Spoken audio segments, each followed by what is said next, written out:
Kadang kita merasa logika bisa mengalahkan segalanya, termasuk aturan tak tertulis di alam bebas. Tapi cerita malam ini bakal membuktikan kalau kesombongan itu harganya mahal banget. Apalagi kalau kita memaksa masuk ke tempat keramat untuk nama tokoh dan beberapa lokasi telah kami samarkan. Selamat datang di Scary Note.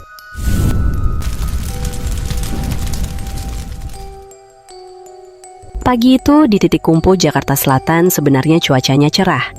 Tapi suasana hati Dani sudah mendung parah sejak dia terima telepon 5 menit yang lalu.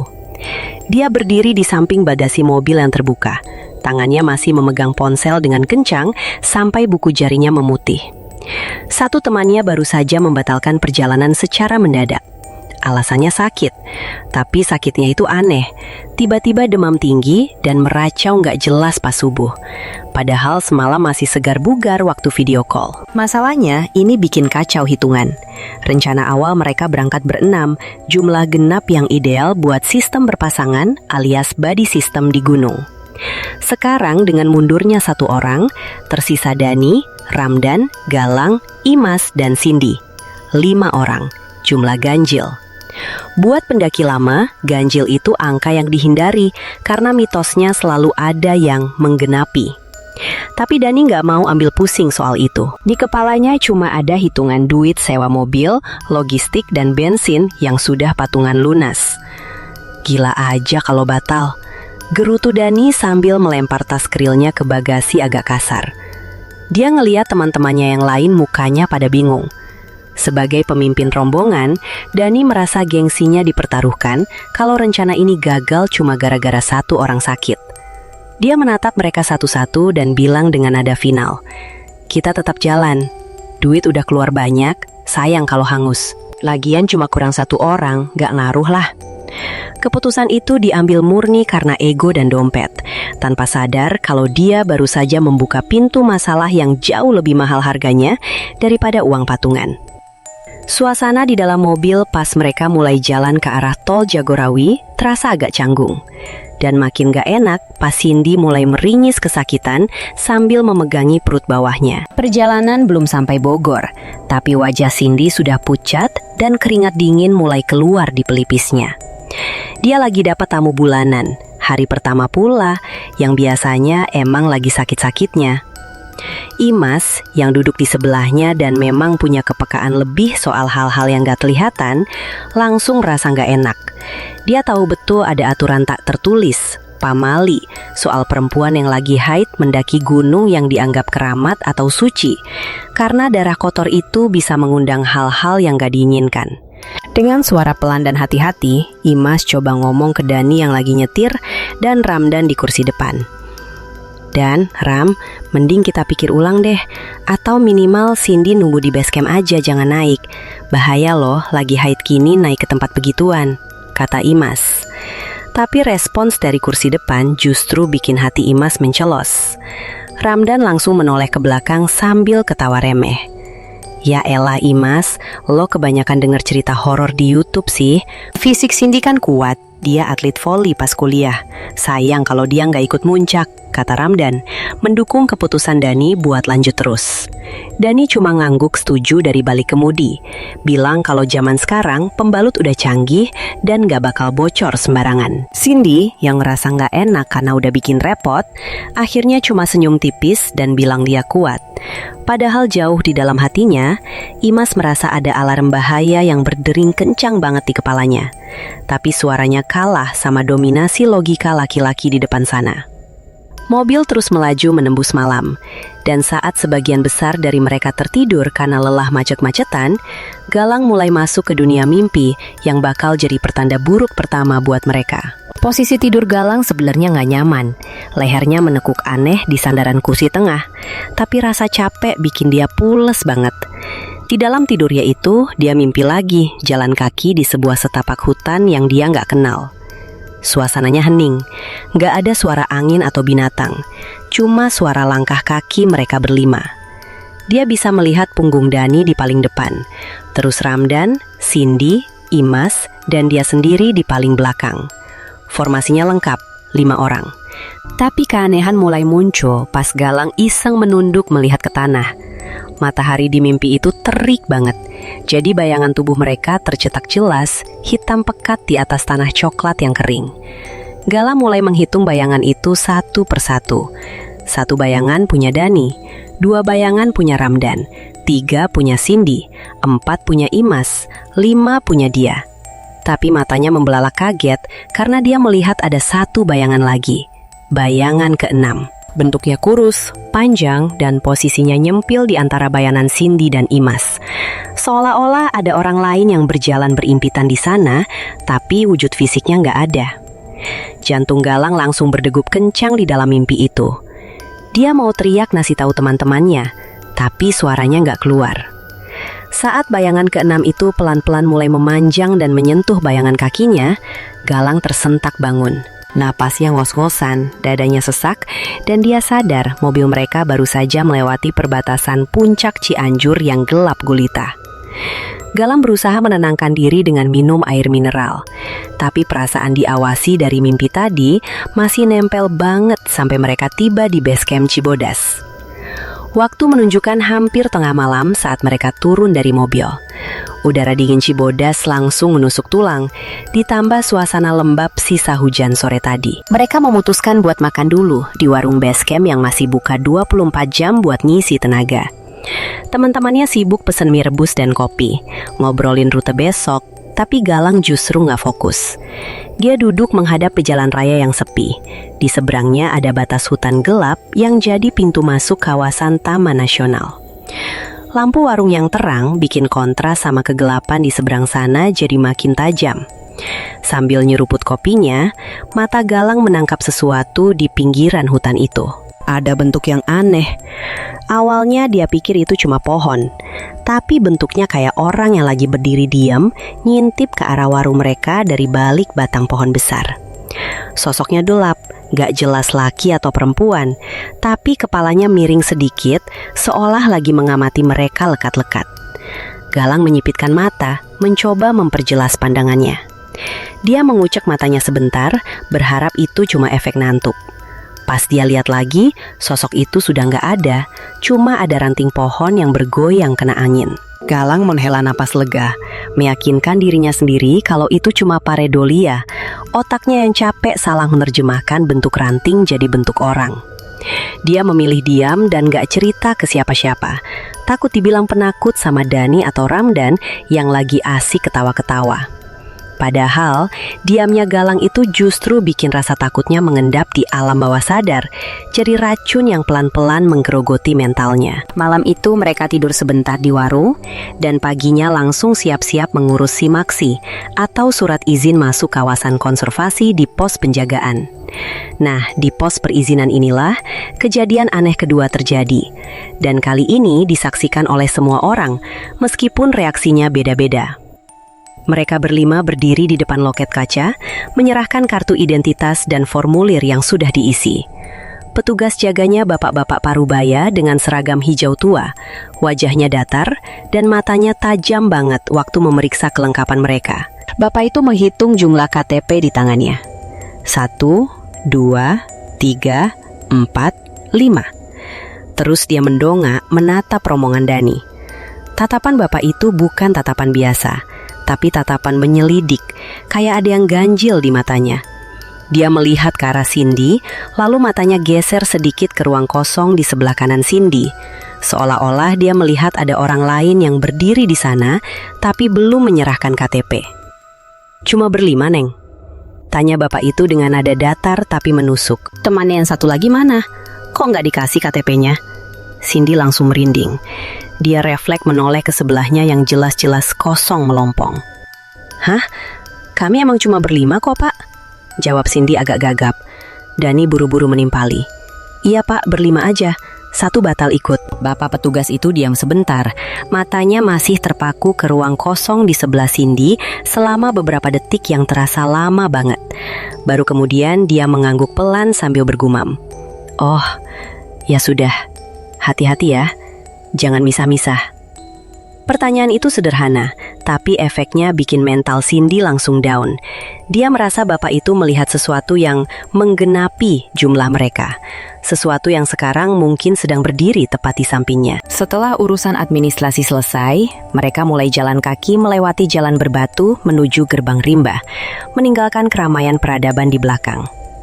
Begitu mereka melewati pos Panyancangan, yang bisa dibilang sebagai gerbang gaib pemisah antara dunia manusia dan hutan lindung, atmosfer langsung berubah drastis. Suara bising kendaraan dari jalan raya hilang total, diganti sama kesunyian hutan yang padat. Pepohonan rasa mala raksasa menjulang tinggi, kayak tiang-tiang raksasa yang menutupi langit. Tiba-tiba, angin bertiup kencang dari arah atas lembah. Suaranya bukan desau angin biasa yang nabrak daun, tapi nadanya aneh. Ada bunyi melengking halus di sela-sela suara angin itu, persis kayak suara orang yang lagi berbisik-bisik dari kejauhan, tapi ramai banget. Imas langsung berhenti jalan, kupingnya menangkap suara itu dengan jelas. Itu kayak suara ribuan orang lagi ngobrol dalam bahasa yang dia nggak ngerti. Galang juga kelihatan gelisah. Dia celingukan ke atas pohon. Melihat teman-temannya mulai parno, Dani langsung pasang badan sebagai pemimpin yang rasional. "Woi, gak usah pada bengong. Itu cuma suara angin kejepit di lembah. Biasa itu, efek topografi. Yuk jalan lagi, target makan siang di Rawadenok," kata Dani dengan suara lantang. Dia berusaha menormalisasi keadaan. Padahal dalam hati kecilnya, dia juga merasa suara angin itu agak nggak wajar. Tapi penyangkalan Dani ini justru bikin standar baru buat kelompok itu. Kalau ada yang aneh, anggap saja itu fenomena alam biasa. Akibatnya, anggota lain jadi ragu buat ngomong kalau mereka merasakan sesuatu, takut dianggap lemah atau halu. Perjalanan berlanjut menanjak, napas mulai ngos-ngosan, dan keringat mulai bercucuran, sampai akhirnya mereka tiba di Telaga Biru, sekitar 1,5 kilometer dari start. Telaga Biru siang itu warnanya cantik banget. Biru kehijauan kena pantulan sinar matahari yang menerobos sela-sela pohon. Mereka memutuskan istirahat sebentar buat minum. Imas yang mukanya udah lengket kena keringat, turun sedikit ke tepian telaga buat cuci muka. Airnya dingin banget, seger. Dia menangkupkan air pakai kedua tangannya, membasuh wajah, terus membuka mata sambil melihat ke permukaan air yang mulai tenang lagi. Disitulah jantungnya hampir copot. Di permukaan air yang jernih itu, pantulan wajahnya bukan wajah dia. Selama sepersekian detik, dia melihat wajah perempuan tua yang keriput parah. Kulitnya layu, matanya putih semua tanpa pupil, dan mulutnya menyeringai lebar memamerkan gigi yang hitam-hitam. Sosok di air itu seolah-olah lagi berdiri tepat di belakang Imas, mencondongkan badan ke atas bahunya. Imas tersentak kaget, mundur ke belakang sampai hampir jatuh duduk. "Mas, kenapa loh?" tanya Ramdan yang lagi ngerokok di atas batu. Imas mengedipkan mata, mengatur napas, lalu memberanikan diri melihat ke air lagi. Bayangan mengerikan itu sudah hilang. Cuma ada riak air sisa dia kaget tadi dan pantulan wajahnya sendiri yang pucat. Imas mengelan ludah, tenggorokannya kering. Dia mau cerita, tapi ingat reaksi Dani dan Ramdan tadi di mobil dan di gerbang hutan. Akhirnya dia cuma menggeleng tolan. Enggak apa-apa, licin doang batunya." Imas memilih memendam teror itu sendirian, tanpa sadar kalau dia yang di air tadi sudah mulai menampakkan diri.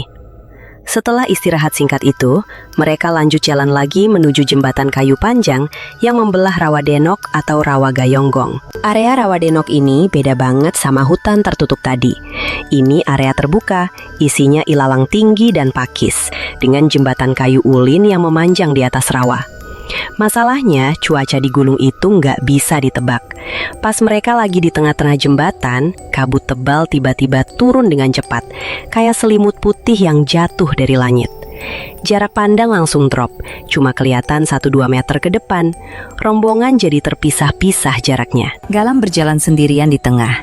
Dia bisa samar-samar lihat tas carrier Ramdan di depan, tapi Imas dan Cindy di belakangnya nggak kelihatan tertutup kabut. Suasana jadi hening banget. Suara langkah sepatu di kayu basah terdengar nyaring. Tuk, tuk, tuk. Tiba-tiba, Galang merasakan sensasi dingin yang nyata banget di tengkuk lehernya. Rasanya kayak ada telapak tangan yang basah dan dingin menempel di kulit leher belakangnya. Terus jari-jarinya meremas pelan. Galang langsung teronjak kaget. Dia berputar balik sambil mengibaskan tangan ke lehernya. "Mas, Sin!" teriaknya panik. Tapi nggak ada siapa-siapa di belakangnya. Imas dan Cindy baru muncul dari balik kabut beberapa detik kemudian dengan muka bingung. "Kenapa, Lang?" tanya Cindy. Galang meraba lehernya. Masih terasa sisa dinginnya. Itu bukan angin, itu jelas sentuhan fisik. Tapi lagi-lagi, dia nggak mau dibilang penakut. "Enggak, tadi kayak ada serangga nempel," bohong Galang. Kakinya mulai gemetar, dan sejak saat itu langkahnya jadi nggak stabil. Sering kesandung-sandung sendiri karena fokusnya pecah antara jalan dan rasa takut. Lepas dari jembatan kayu, jalur pendakian makin sadis. Mereka mulai masuk ke trek air panas yang terkenal berbahaya dan sering makan korban. Ini adalah salah satu titik paling kritis di jalur Cibodas. Jalurnya sempit banget, cuma setapak batu licin selebar kurang dari 1 meter. Di sebelah kiri ada tebing yang mengalirkan air panas berasap belerang. Di sebelah kanan langsung jurang yang dalam. Uap belerang di sini pekat banget, bikin mata perih dan napas sesak. Ditambah kabut yang belum hilang, bikin jarak pandang makin kacau. Mereka jalan pelan-pelan sambil pegangan pada tali webbing yang terpasang di dinding tebing. Galang jalan di depan Ramdan. Dia fokus banget melihat pijakan kakinya supaya nggak terpeleset. Tiba-tiba, pas dia lagi melangkah di batu yang agak miring, Galang merasa tas kerilnya ditarik kuat-kuat ke arah belakang, seolah-olah ada yang menjambak pegangan tasnya. Keseimbangannya hilang seketika. "Woi!" teriak Galang sambil tangannya menggapai-gapai udara. Nyaris banget dia jatuh ke arah jurang kalau tangannya nggak sempat nyangkut di tali pengaman. Napasnya memburu, mukanya pucat pasi. Dia langsung nengok ke belakang dengan emosi. "Dan, lo ngapain narik tas gue? Gila lo ya, mau mati gue!" bentak Galang ke Ramdan. Ramdan yang kaget dibentat langsung melotot. "Hah? Fitnah lo? Gue di belakang lo jarak 2 meter anjir, tangan gue aja pegangan tali." Ramdan nunjukin posisinya yang emang agak jauh dari Galang. Nggak mungkin tangan Ramdan sampai. Galang terdiam.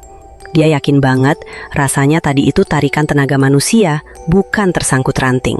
Ketegangan langsung naik drastis di antara mereka. Kepercayaan mulai retak. Galang curiga Ramdan iseng. Ramdan merasa dituduh. Sementara Dani cuma teriak dari depan suruh mereka berhenti ribut dan fokus jalan.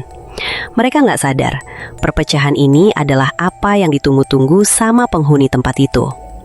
Dengan sisa tenaga dan emosi yang campur aduk, mereka memaksakan kaki melangkah sampai akhirnya tiba di pos Kandang Badak pas sore hari menjelang maghrib. Kandang Badak adalah pos transit terakhir sebelum puncak, dan sore itu kondisinya lumayan ramai pendaki lain.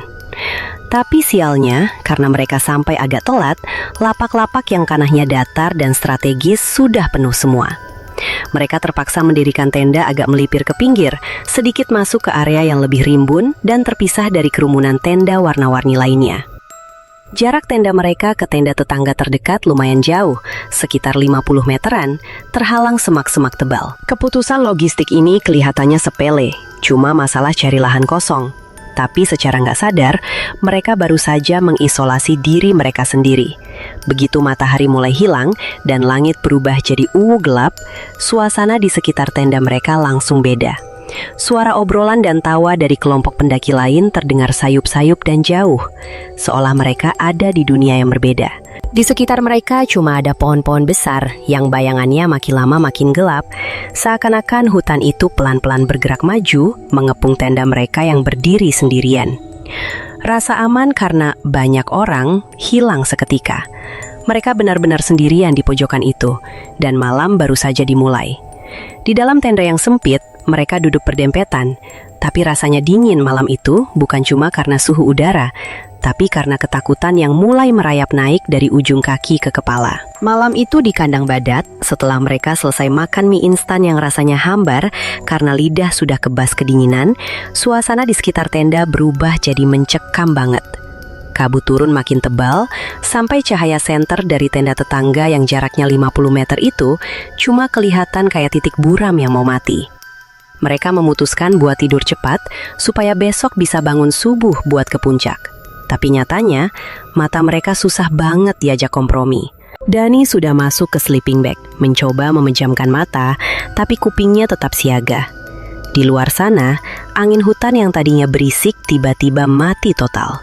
Hening, senyap yang benar-benar kosong, sampai suara napas teman di sebelahnya aja kedengaran jelas banget. Dan di tengah keheningan yang gak wajar itulah, teror suara itu dimulai. Awalnya pelan, tapi makin lama makin jelas. Duk, duk, duk. Itu suara langkah kaki. Tapi bukan langkah kaki pendaki biasa yang pakai sepatu trekking ringan atau sandal gunung. Suaranya berat, tegas, dan berirama kaku. Persis kayak suara sepatu Lars tentara yang menghantam tanah keras. Dani langsung melek, napasnya tertahan.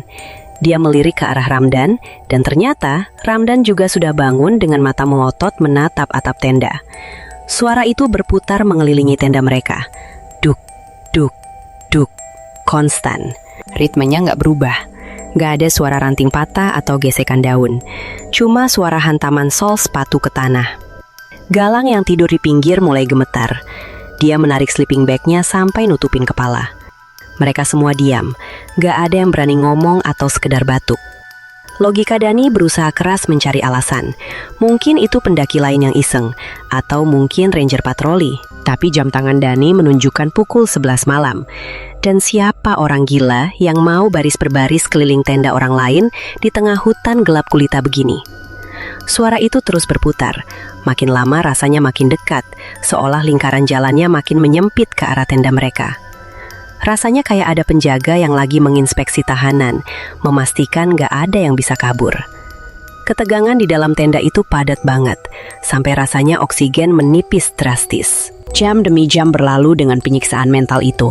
Sampai akhirnya suara langkah sepatu itu menghilang pelan-pelan. Tapi bukannya lega, udara di dalam tenda justru makin dingin menusuk tulang. Padahal semua pintu tenda tertutup rapat. Sekitar pukul 2 dini hari, saat kesadaran mereka mulai timbul, tenggelam karena kelelahan ekstrim, suara lain muncul memecah keheningan. Kali ini bukan suara berat, melainkan suara yang bikin bulu kuduk Imas langsung berdiri tegak. Ciak, ciak, ciak. Suara anak ayam. Nyaring, cempreng, dan posisinya bukan di tanah, melainkan terdengar jelas banget tepat di atas atap tenda mereka. Seolah-olah anak ayam itu lagi bertengger di flysheet bagian atas. Imas langsung menutup telinganya kuat-kuat, air matanya keluar tanpa suara. Sebagai orang yang paham mitos, dia tahu betul apa artinya. Di ketinggian hampir 3.000 meter di atas permukaan laut, di tengah hutan rimba yang suhunya bisa bikin air beku, mustahil ada anak ayam nyasar. Itu adalah tanda kedatangan ibunya, entitas yang sering ketawa melengking itu. Bersamaan dengan suara itu, Cindy yang tidur di tengah tiba-tiba mengerang kesakitan. Dia meringkuk, tangannya mencengkeram perut bagian bawahnya dengan kuat sampai urat tangannya keluar. Wajah Cindy pucat pasi, keringat sebesar biji jagung membasahi keningnya. Itu bukan kram perut biasa. Cindy merasa rahimnya kayak diremas oleh tangan dingin dari dalam. Bau anyir darah samar-samar mulai tercium di ruang sempit itu, bercampur sama bau lembab tenda. Imas cuma bisa komat kamit baca doa sebisa dia. Sementara suara ciak-ciak di atap tenda makin ramai, seolah-olah jumlah anak ayam itu bertambah banyak, merayakan kesakitan yang dialami Cindy. Malam itu terasa panjang banget, seakan matahari enggan buat terbit di pihak mereka. Pagi akhirnya datang juga, membawa sedikit cahaya, tapi nggak membawa rasa lega yang berarti. Karena muka mereka semua kusut dan mata cekung kurang tidur. Mereka memaksakan diri buat summit attack atau naik ke puncak sebelum matahari makin tinggi. Cindy jalan dengan langkah diseret, dibantu Ramdan, tapi dia bersikeras mau lihat puncak. Perjalanan naik memakan waktu 1 jam lebih dengan napas yang Senin Kamis. Begitu sampai di bibir kawah gede dan melihat plakat puncak, ada sedikit rasa euforia. Akhirnya, teriak Dani, mencoba membangun mood yang positif. Pemandangan di atas sana memang gila bagusnya. Lautan awan di bawah, matahari pagi yang hangat, kawah yang mengepulkan asap putih. Sejenak, mereka lupa sama teror semalam. Mereka tertawa, saling rangkul, dan tentu saja mengeluarkan kamera buat foto-foto. Momen pencapaian ini penting banget buat ego mereka. Bukti kalau mereka berhasil menaklukkan gunung ini. Dani mengatur posisi. Mereka berlima berjejer dengan latar belakang kawah. Cekrek, foto diambil. Mereka melihat hasilnya di layar kamera digital itu sambil ketawa-ketawa. Tapi kalau diperhatikan lebih jeli, ada yang aneh di foto itu. Wajah Dani, Ramdan, Imas, dan Cindy terlihat jelas dan fokus. Tapi wajah Galang, wajahnya blur, kayak ada distorsi optik atau goyangan kamera yang cuma terjadi di area kepalanya dia. Dani mengernyitkan dahi lihat layar itu. Yah, goyang nih si Galang. Ulang deh, katanya. Mereka foto lagi. Hasilnya sama. Wajah Galang tetap tidak fokus, seolah-olah kamera itu menolak menangkap eksistensi Galang secara utuh. Galang cuma ketawa hambar. Ah, muka gue emang gak fotogenik kali Dan, candanya. Tapi dalam hati, dia merasa ada yang salah. Euforia di puncak itu terasa palsu, kayak lapisan tipis yang menutupi lubang gelap di bawah kaki mereka. Setelah puas di puncak, mereka mulai turun ke arah sebaliknya menuju alun-alun Surya Kencana, padang Edelweiss luas yang katanya jadi taman bermain para leluhur. Pemandangan di Surya Kencana itu memang magis. Hamparan rumput luas, dikelilingi pohon-pohon Edelweiss yang tumbuh liar dan kabut tipis yang selalu menyelimuti tanah. Galang yang jalannya paling lambat mulai tertinggal sedikit di belakang rombongan. Matanya terpaku pada keindahan tempat itu, tapi tatapannya kosong. Dia merasa tempat ini mengundang. Ada satu area di dekat gugusan batu besar yang menarik perhatiannya secara paksa. Teman-temannya sudah jalan duluan menuju tempat buat mendirikan tenda istirahat. Tapi kaki Galang malah melangkah pelan ke arah yang berbeda, mendekati gugusan batu itu. Suara Dani yang memanggilnya. "Lang, jangan misa woi!" Terdengar jauh dan gemanya aneh, kayak suara dari dalam air. Galang gak peduli. Dia merasa ada bisikan halus di telinganya, bukan kata-kata, tapi dorongan impulsif. "Simi, ambil, bawa pulang." Galang berhenti tepat di depan sebuah pohon Edelweiss tua yang bunganya mekar sempurna. Warnanya putih keabuan yang cantik, tapi juga menyedihkan. Di bawah pohon itu, tergeletak sebuah batu kristal kecil berwarna hitam legam yang permukaannya halus banget, kontras sama batu-batu gunung lain yang kasar. Dan inilah momen di mana nasib mereka disegel, detik-detik di mana batas antara tamu dan pencuri dilanggar. Tangan Galang bergerak seliri, seolah bukan dikendalikan oleh otaknya. Dengan gerakan pelan, dia berlutut. Tangannya gemetar saat menyentuh kelopak bunga Edelweiss itu, halus, kering, dan abadi. Tanpa ragu, dia mematahkan tangannya. Krek. Bunyi patahan batang bunga itu terdengar nyaring banget di telinga Galang, padahal harusnya lirih. Dia menggenggam bunga itu, tapi itu belum cukup. Matanya beralih ke batu hitam di tanah. Dia memungutnya. Batu itu terasa hangat, bukan dingin seperti batu gunung pada umumnya. Seolah batu itu punya detak jantung sendiri yang lemah. Galang memasukkan bunga Edelweiss dan batu itu ke dalam saku celana kargonya, lalu memindahkannya ke kantong kecil di tas kerilnya. Begitu resleting tas ditutup, angin kencang tiba-tiba bertiup, menerbangkan debu dan bikin mata kelilipan. Galang tersentak, seolah baru bangun dari hipnotis. Dia celingukan, melihat sekeliling dengan panik, takut ada ranger atau temannya yang lihat. Aman, gak ada siapa-siapa. Dia merasa puas, ada rasa kepemilikan yang aneh. Kenang-kenangan, bisiknya pada diri sendiri. Dia nggak sadar, batu dan bunga itu bukan sekadar souvenir. Itu adalah undangan. Itu adalah kunci pintu rumahnya yang dia serahkan sukarela ke penghuni tempat itu. Galang lari kecil menyusul teman-temannya dengan senyum lebar yang dipaksakan, membawa serta petaka di dalam tasnya. Menjelang sore, cuaca di Surya Kencana berubah drastis, dari cerah menjadi mendung pekat dalam hitungan menit, seolah langit marah melihat apa yang baru saja terjadi. Mereka sedang duduk melingkar mau masak air buat kopi, ketika suara itu datang lagi. Kali ini bukan langkah sepatu, melainkan bunyi gamelan. Nang, ming, nu, gong. Suaranya jelas, terbawa angin dari arah ujung alun-alun yang tertutup kabut tebal.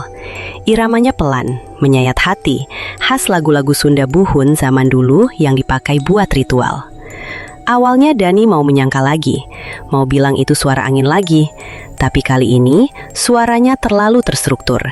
Ada melodi, ada tempo. Dani terdiam, tangannya yang pegang kompor portable berhenti bergerak. Dia menatap Ramdan, lalu ke Imas. Mata mereka semua mengatakan hal yang sama. Lo dengar kan? Itu ada yang hajatan di bawah kali ya? Suaranya naik ke atas. Tanya Dani dengan suara bergetar. Argumennya lemah banget. Jarak ke desa terdekat di bawah itu ribuan meter. Mustahil suara gamelan bisa sedetail ini sampai ke sini. Galang yang duduk memeluk lutut cuma menunduk. Tangannya tanpa sadar meraba saku tas kerilnya tempat dia simpan batu tadi. Suara gamelan itu makin kencang, seolah rombongan pemusiknya sedang berjalan mendekat menembus kabut, mau menyambut anggota baru mereka. Di tengah kepanikan suara gamelan itu, Cindy berbisik ke Imas kalau dia harus ganti pembalut karena sudah penuh banget dan gak nyaman. Imas, meskipun takut setengah mati, gak tega membiarkan Cindy sendirian. Mereka berdua jalan agak menjauh dari tenda, mencari semak-semak Edelweiss yang cukup tinggi buat privasi. Langit sudah remang-remang, batas antara sore dan malam, sandikala, yang kata orang tua adalah waktu paling bahaya. Cindy berjongkok di balik semak, melakukan apa yang harus dia lakukan. Bau darah menstruasi yang khas langsung menguar, bercampur dengan udara lembab pegunungan. Bagi manusia, bau itu mungkin cuma bau anyir biasa. Tapi di dimensi lain, di tempat seliar ini, bau darah segar itu ibarat menumpahkan seember darah hiu di kolam piranha. Itu adalah sinyal. Itu adalah suar yang menyala terang benderang di tengah kegelapan, berteriak, "Di sini ada kehidupan, di sini ada wadah." Imas berdiri memunggungi Cindy, berjaga-jaga. Tiba-tiba, Imas merasa udara di sekitarnya jadi berat, seolah gravitasi bertambah 2 kali lipat. Suara gamelan tadi berhenti mendadak, digantikan oleh suara desis napas yang berat dan basah, tepat di belakang lehernya. Imas memberanikan diri, atau mungkin bodoh, untuk perlahan mendongakkan kepalanya melihat ke arah depan, menembus kabut tipis. Dan di sanalah dia melihatnya. Jantung Imas rasanya berhenti berdetak detik itu juga. Sekitar 5 meter di depan mereka, mengambang. Ya, mengambang. Karena kakinya yang tertutup kain batik lusuh itu gak menyentuh rumput, ada sosok nenek tua. Rambutnya putih acak-acakan di sanggul asal, memakai kebaya kuno warna tanah yang sudah sobek-sobek. Tapi yang bikin lutut Imas lemas adalah wajahnya. Wajah itu datar, tanpa ekspresi. Kulitnya keriput seperti kulit jeruk purut kering. Mata nenek itu hitam total tanpa bagian putih. Dan tatapannya terkunci lurus, tajam dan lapar ke arah Cindy yang masih jongkok di balik semak. Nenek itu gak bergerak, tapi auranya seolah bilang, "Saya mau itu." Imas gak bisa teriak, suaranya tercekat di tenggorokan. Insting bertahan hidupnya mengambil alih. Dia langsung berbalik, menyambar lengan Cindy dengan kasar. "Sin, lari! Lari sekarang!" bisiknya panik. Cindy yang kaget belum sempat kancing celana dengan benar, langsung ditarik paksa. Mereka lari terbirit-birit balik ke tenda, meninggalkan nenek itu yang masih diam melayang, mengamati mereka menjauh dengan leher yang perlahan memutar mengikuti arah lari mereka. Sesampainya di tenda, Cindy langsung ambruk. Bukan cuma karena capek lari, tapi karena tubuhnya bereaksi terhadap sesuatu yang jahat. Malam itu, kondisi Cindy memburuk dengan cepat dan mengerikan. Badannya panas tinggi, demamnya gila-gilaan sampai kulitnya merah. Tapi anehnya, Cindy terus mengeluh kepanasan. Padahal udara di Surya Kencana malam itu nyaris 0 derajat. "Panas, harudang," racaunya. Matanya terbalik ke atas, cuma kelihatan putihnya. Dani dan Ramdan panik, berusaha menyelimuti dia pakai jaket tebal dan sleeping bag. Tapi Cindy memberontak. Tenaganya tiba-tiba jadi kuat banget, jauh lebih kuat dari tenaga perempuan yang lagi sakit. Dia meronta, berusaha merobek bajunya sendiri, mau telanjang bulat. Dalam dunia medis, ini dikenal sebagai paradoxical undressing. Tahap akhir hipotermia di mana otak salah sangka dan merasa badan kepanasan. Tapi Imas tahu ini lebih dari itu. Dari mulut Cindy keluar suara yang bukan suara Cindy. Suaranya berat, serak, dan logat Sundanya sangat halus dan kuno. "Ulah gandeng, ibu nuju kulem. Jangan berisik, ibu sedang tidur." Dani menahan tangan Cindy sekuat tenaga.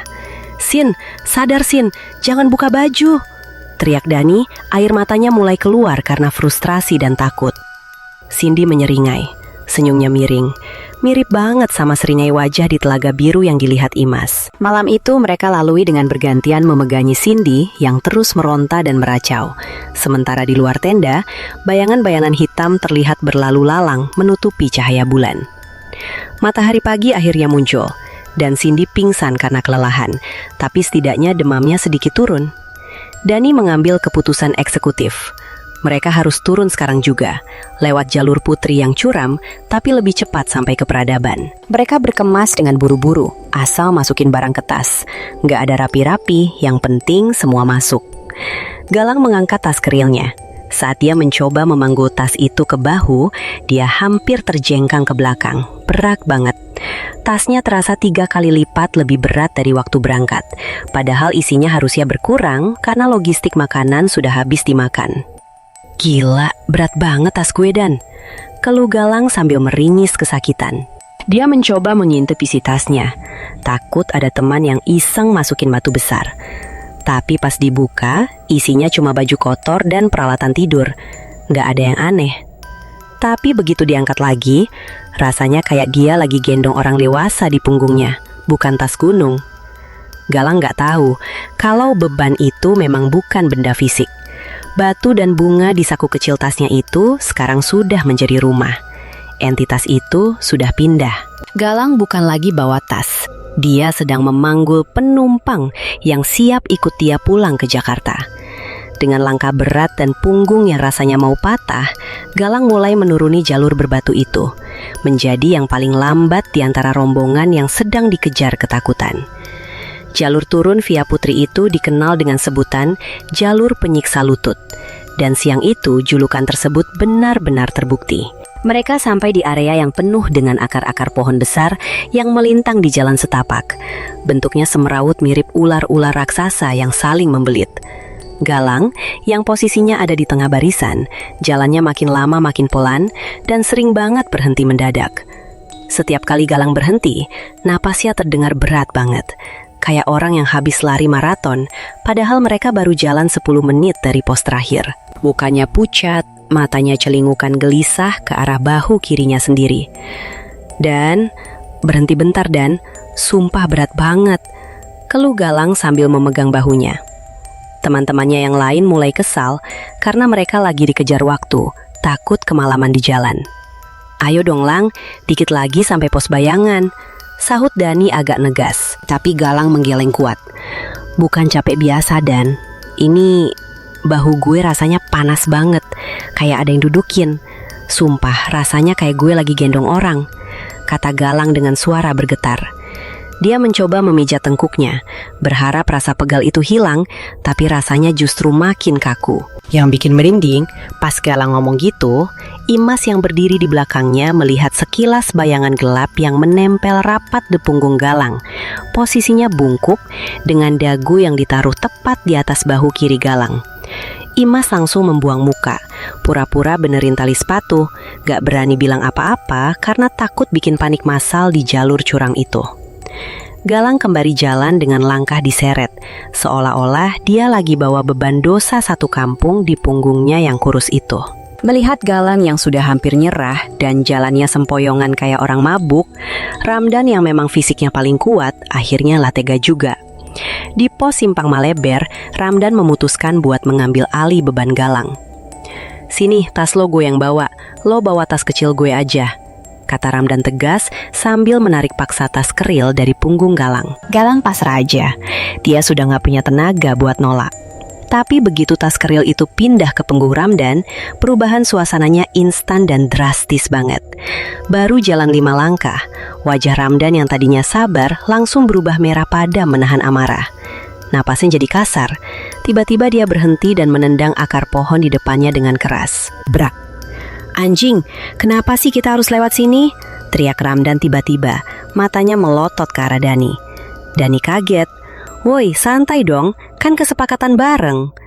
Ramdan gak terima, dia maju mau nonjok Dani, emosinya meledak tanpa alasan yang jelas. Padahal Ramdan itu orangnya paling tenang biasanya. "Lo yang maksa kita berangkat, lo yang bikin kita kayak gini," bentak Ramdan. Galang dan Cindy sampai harus nahan badan Ramdan. Mereka nggak sadar amarah yang meledak itu bukan berasal dari Ramdan, tapi cipratan energi negatif dari benda yang ada di dalam tas itu. Entitas itu nggak suka dipindah-pindah, dan dia meminjam emosi Ramdan buat bikin kekacauan. Tas itu sekarang bukan sekedar tempat baju, tapi sudah jadi sarang tawon yang siap menyengat siapa saja yang membawanya. Setelah keributan kecil itu mereda, mereka lanjut jalan lagi dengan suasana canggung dan saling diam, sampai akhirnya mereka tiba di pos bayangan. Di pos bayangan ini, hutannya agak lebih terbuka dengan pohon-pohon damar yang tinggi menjulang. Mereka duduk sebentar buat minum, mengatur napas yang memburu karena emosi dan capek fisik. Ramdan duduk agak menjauh, menyandar di batang pohon besar sambil memijat pelipisnya. Bingung sendiri, kenapa tadi dia bisa semarah itu. Pas dia lagi bengong menatap ke arah rimbunan pohon di sebelah kanan jalur, matanya menangkap sesuatu yang bikin darahnya berdesir dingin. Di balik salah satu pohon besar yang diameternya seukuran pelukan 2 orang dewasa, berdiri sosok tinggi besar, hitam legam. Tingginya mungkin hampir 3 meter. Sosok itu nggak punya wajah jelas, cuma siluet hitam pekat yang lebih gelap dari bayangan pohon. Itu bukan si nenek yang tadi, ini beda. Ini kayak penjaga hutan, panglimanya tempat itu. Sosok itu berdiri tegak, tangannya yang panjang menjuntai ke bawah, dan gestur tubuhnya seolah-olah lagi mengusir mereka dengan agresif. Ramdan menelan ludah, badannya kaku nggak bisa gerak alias freeze. Dia merasa kecil banget di hadapan sosok itu. Sosok itu nggak bergerak mendekat, tapi tekanan kehadirannya bikin dada Ramdan sesat. Dia langsung berdiri, menyambar tasnya, dan berbisik kasar ke teman-temannya. "Bangun, jalan sekarang, jangan nengok ke kanan, cepetan." Nadanya bukan lagi marah, tapi ketakutan murni. Teman-temannya yang melihat muka pucat Ramdan langsung paham, ada sesuatu yang nggak beres, dan mereka harus pergi dari situ detik itu juga. Dan benar saja, begitu mereka mulai lari, kecil meninggalkan area pos bayangan, teror sesungguhnya dimulai. Bukan lagi sekedar penampakan diam, tapi pengejaran aktif. Langkah kaki mereka beradu dengan tanah kering yang berdebu. Duk, duk, duk, bunyi sepatu mereka lari menuruni bukit. Tapi di sela-sela suara napas mereka yang ngos-ngosan, terdengar suara lain di belakang. Suara langkah kaki yang berat dan besar, seolah ada raksasa yang lagi lari mengejar mereka. Debum, debum, debum. Getarannya terasa sampai ke tanah. Dan gak cuma itu, suara gamelan yang tadinya sayup-sayup sekarang terdengar kacau balau. Temponya cepat dan berantakan, kayak musik pengiring perang yang bikin jantung mau copot. Dani yang ada di depan teriak, "Jangan berhenti, terus!" Lutut mereka sebenarnya sudah gemetar hebat, rasanya mau copot dari engselnya. Tapi rasa takut purba yang muncul kalau manusia diburu predator, memaksa kaki mereka terus bergerak. Galang sempat menoleh sedikit ke belakang, dan dia melihat semak-semak di pinggir jalan bergoyang hebat, kayak diterjang binatang buas. Padahal nggak ada angin. Suara debum itu makin dekat. Rasanya benda itu sudah ada tepat di belakang tumit mereka, siap menyambar kalau ada satu orang saja yang tersandung. Cindy menangis sambil lari. Air matanya kering di pipi kena angin. Mereka nggak peduli lagi sama formasi, nggak peduli sama barang bawaan. Yang ada di otak cuma satu, harus sampai bawah. Hutan di sekitar mereka rasanya jadi hidup. Akar pohon seolah mau menjegal, ranting pohon seolah mau menahan baju. Itu adalah 15 menit paling panjang dalam hidup mereka. Lari dari kejaran sesuatu yang nggak kelihatan, tapi suaranya memenuhi seluruh hutan. Begitu kaki mereka menginjak jalan aspal di dekat gapura basecamp Putri, suara langkah kaki raksasa dan gamelan kacau itu berhenti mendadak, kayak kaset yang pitanya putus. Suasana langsung hening. Cuma ada suara kendaraan motor dari kejauhan dan obrolan warga lokal. Mereka semua ambruk di pinggir jalan, napas putus-putus, baju basah kuyup oleh keringat dingin. Aman. Mereka pikir mereka sudah aman. Tanpa banyak bicara, mereka langsung menuju mobil yang diparkir, melempar tas ke bagasi, dan tancap gas meninggalkan area gunung itu. Tapi di dalam mobil, keheningan yang terjadi itu aneh. Bukan hening lega, tapi hening yang berat. Galang duduk di kursi tengah, matanya kosong menatap jalanan yang mulai gelap. Saat mobil mulai menanjak sedikit di jalan raya puncak, mesin mobil menderu keras, seolah keberatan beban. Galang bisa merasakan mobil itu berat banget tarikannya. Padahal isinya cuma 5 orang kurus dan tas-tas kosong. Dia merinding. Dia tahu kenapa. Di bagasi belakang, di dalam tas keril yang tadi dibawa Ramdan dan sekarang tergeletak di samping ban serep, ada penumpang tambahan yang duduk manis.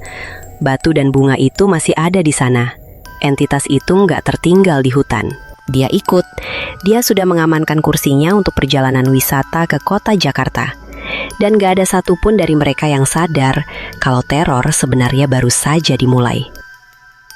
Keesokan harinya di Jakarta, kehidupan seolah kembali normal dengan hiruk-pikuk kemacetan dan polusi. Tapi bagi mereka berlima, ada residu yang tertinggal dan gak mau hilang. Siang itu panas terik di Jakarta, tapi Galang menggigil kedinginan di kamar kosnya. Dia pakai selimut tebal 3 lapis, tapi giginya masih gemerutuk. Badannya demam tinggi, tapi kulitnya dingin kayak es batu pas disentuh. Teman kosnya bilang mungkin dia kena tipes atau kelelahan, tapi Galang tahu rasanya beda. Ini dingin yang menusuk sampai ke sungsung tulang, dingin yang sama kayak waktu dia di Surya Kencana. Sementara itu, di tempat lain, Dani lagi bongkar tas kerilnya di tempat cucian. Dia merendam tas itu pakai deterjen wangi banyak-banyak karena kotor banget kena debu. Tapi pas dia lagi mengucek, hidungnya mencium bau yang familiar. Bau belerang. Bau telur busuk yang menyengat banget, persis kayak bau di Kawah Ratu. Dani mengendus tasnya. Baunya kuat banget dari bagian punggung tas. Dia bilas lagi, kasih pewangi lagi. Tapi baunya nggak hilang-hilang. Malah sesekali tercium bau bunga melati yang sudah layu di sela-sela bau belerang itu.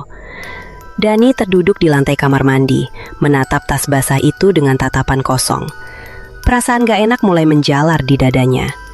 Dia sadar, gunung itu belum selesai sama mereka. Jarak ratusan kilometer ternyata nggak cukup buat memutus tali yang sudah terlanjur terikat di atas sana. Malam harinya, teror itu mulai masuk ke ruang paling pribadi mereka, melanggar batas aman yang selama ini mereka andalkan, kamar tidur.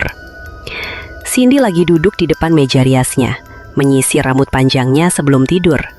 Kamarnya sepi, cuma ada suara AC yang mendengung pelan. Dia menatap pantulan dirinya di cermin. Cantik, walau masih agak pucat sisa sakit kemarin. Tangan kanannya menyisir rambut dari atas ke bawah. Srep, srep. Tapi tiba-tiba, gerakan tangan Cindy di cermin berhenti. Padahal tangan asli Cindy masih bergerak menyisir. Cindy terbelalak. Dia berhenti menyisir. Tapi bayangannya di cermin, bayangannya itu masih melanjutkan gerakan menyisir 1 kali lagi. Baru kemudian berhenti dan menatap balik ke Cindy sambil tersenyum tipis. Jantung Cindy rasanya mau meledak. Dia mundur perlahan dari meja rias. Napasnya tertahan. Di saat yang sama, dia merasakan hembusan napas hangat di tengkuk lehernya, bau anyir darah dan tanah basah. Padahal dia sendirian di kamar dan pintu terkunci rapat. Cindy langsung menyambar HP-nya dengan tangan gemetar, menekan nomor Imas sambil menangis histeris. "Mas, tolong mas, dia di sini, dia ikut pulang," isak Cindy di telepon. Di seberang sana, Imas cuma bisa terdiam mendengar suara Cindy yang pecah. Bulu kuduknya berdiri semua. Batas antara di sana dan di sini sudah runtuh total. Rumah mereka bukan lagi tempat berlindung. Besok paginya, karena kondisi Galang makin parah dan Cindy nggak berani tidur di kamarnya sendiri, mereka semua kumpul di rumah orang tua Galang dan memanggil orang pintar atau Pak Ustadz setempat. Suasana di ruang tamu rumah Galang tegang banget.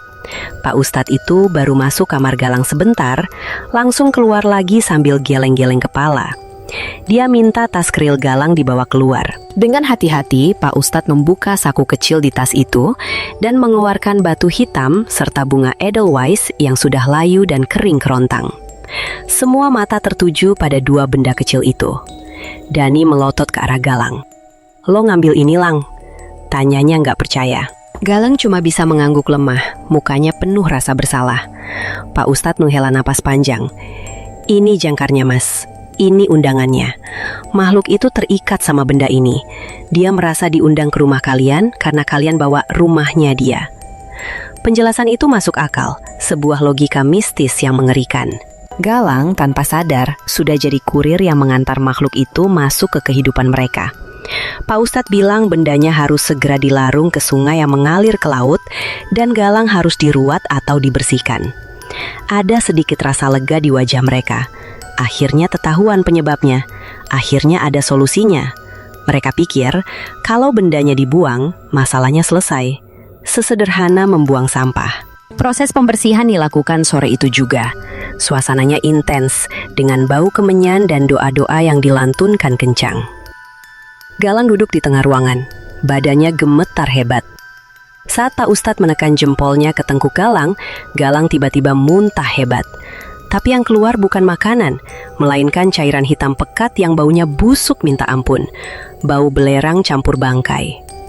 Galang muntah berkali-kali sampai lemas. Setelah cairan itu keluar semua, wajah Galang yang tadinya gelap perlahan mulai cerah. Badannya nggak sedingin es lagi. Cindy juga merasa dadanya lebih ringan. Bayang-bayang nenek di cermin itu rasanya sudah pergi. Mereka semua menghela napas panjang, saling berpelukan. Rasanya kayak baru keluar dari penjara. Malam itu mereka pulang ke rumah masing-masing dengan perasaan plong. Kasus ditutup, pelajaran mahal sudah didapat. Jangan ambil apapun dari gunung. Mereka pikir ceritanya berakhir bahagia di sini, dengan Galang yang sembuh dan hantu yang terusir. Tapi mereka lupa satu hal. Mereka lupa menghitung jumlah orang dari awal. Mereka lupa siapa yang sebenarnya paling bertanggung jawab atas semua kesialan ini. Dani sampai di kamar kosnya sekitar jam 10 malam. Badannya capek banget, tapi hatinya lega karena teror seminggu ini akhirnya beres. Suasana kosan sepi seperti biasa. Dani masuk ke kamar, melempar kunci motor ke atas meja, lalu menutup pintu dan memutar kuncinya. Klik. Bunyi kunci pintu itu terdengar tegas. Dani menyalakan lampu kamar, cahayanya terang benderang menyinari kasur, lemari, dan meja kerjanya.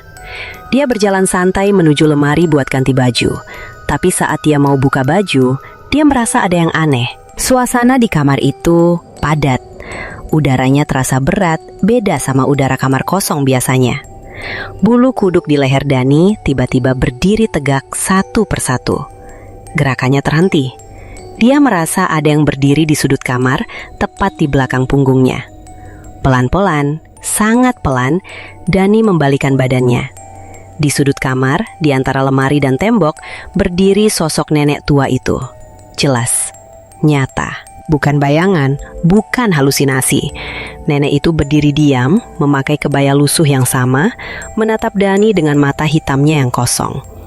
Dani mundur selangkah. Kakinya lemas, mulutnya ternanga, tapi nggak ada suara yang keluar. Dia bingung, bukannya jangkarnya sudah dibuang, bukannya Galang sudah dibersihkan. Kenapa nenek ini ada di sini, di kamarnya? Nenek itu memiringkan kepalanya sedikit, lalu bibirnya yang keriput dan hitam bergerak pelan. Suaranya serak, lirih, tapi terdengar jelas di telinga Dani yang berdengung. Genap. Satu kata itu menghantam Dani lebih keras dari pukulan fisik. Detik itu juga Dani sadar, Galang cuma bawa barangnya. Cindy cuma jadi suarnya.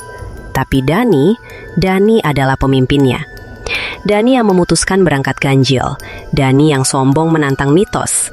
Dan Danilah orang keenam yang mereka cari untuk melengkapi koleksi. Lampu kamar tiba-tiba mati total. Gelap gulita. Dan di dalam kegelapan itu, terdengar teriakan Dani yang tertahan, lalu hening. Cerita mereka di gunung mungkin sudah selesai, tapi cerita Dani di dalam kegelapan baru saja dimulai. Selamanya. Dani berpikir dia aman, karena bukan dia yang mengambil bunga atau batu itu. Tapi dia lupa, sebagai pemimpin yang sombong, dia justru yang membuka pintunya lebar-lebar buat tamu tak diundang itu masuk. Gimana menurut kalian?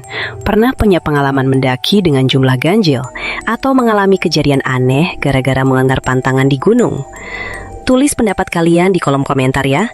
Kisah dengan gema personal yang kuat seperti inilah yang menjadi jantung dari kanal ini. Jika kalian punya pengalaman tak terlupakan yang ingin diangkat dan dibagikan, jangan ragu untuk menghubungi kami lewat link yang ada di deskripsi.